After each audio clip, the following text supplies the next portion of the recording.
Chapter 8. The Foolish Owl and the Wise Donkey. On they went, and half an hour's steady walking brought them to a house, somewhat better than the two that they had already passed.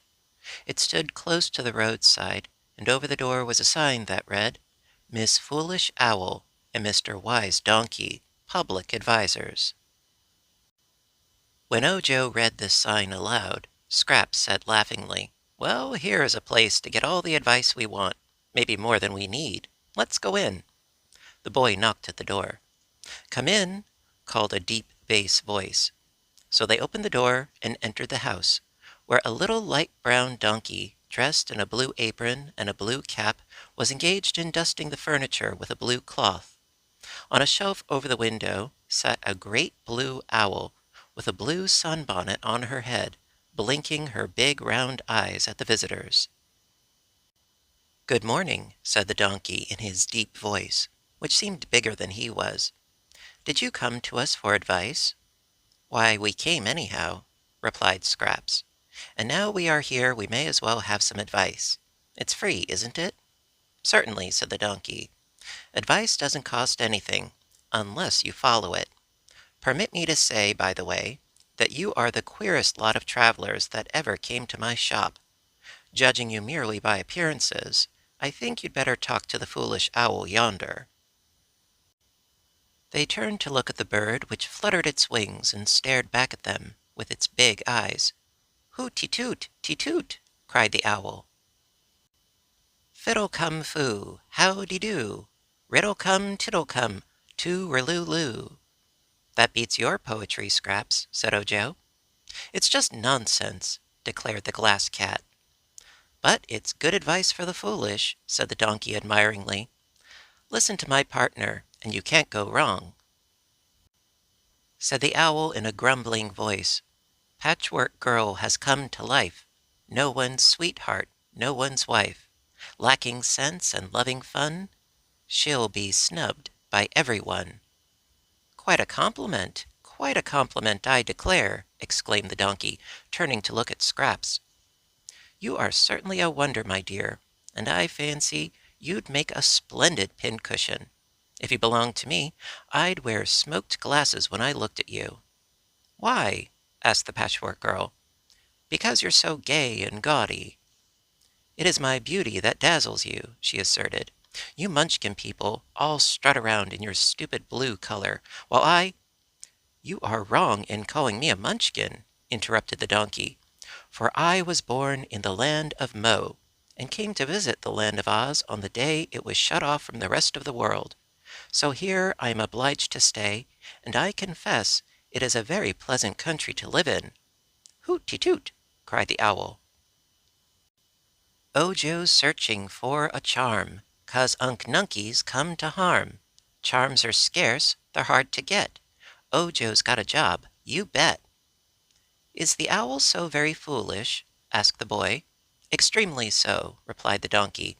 "Notice what vulgar expressions she uses. But I admire the owl for the reason that she is positively foolish. Owls are supposed to be very wise generally, that a foolish one is unusual, and you perhaps know that anything or anyone unusual is sure to be interesting to the wise." The owl flapped its wings again, muttering these words: "It's hard to be a glassy cat. No cat can be more hard than that.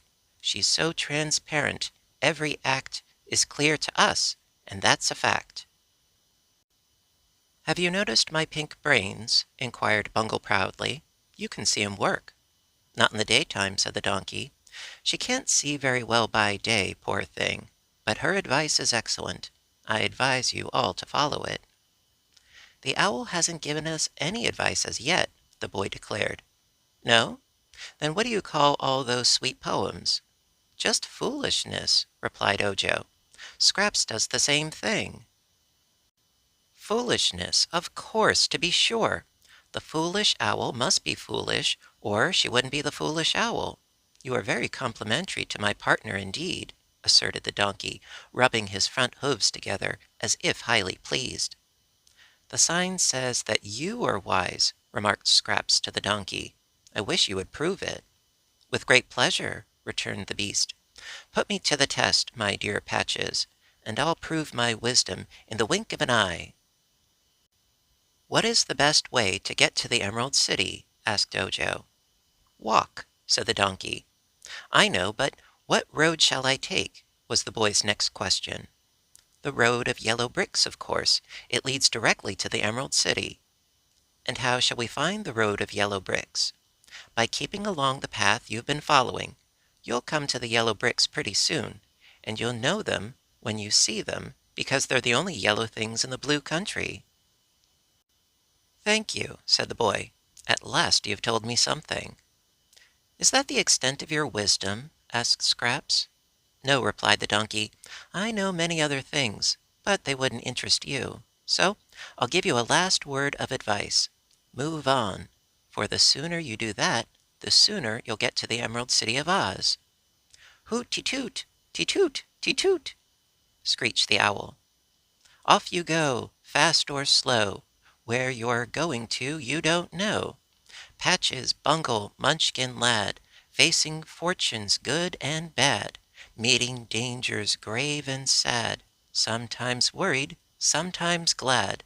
Where you're going you don't know, nor do I, but off you go. Sounds like a hint to me, said the Patchwork Girl. Then let's take it and go, replied Ojo. They said good-bye to the wise donkey and the foolish owl, and at once resumed their journey.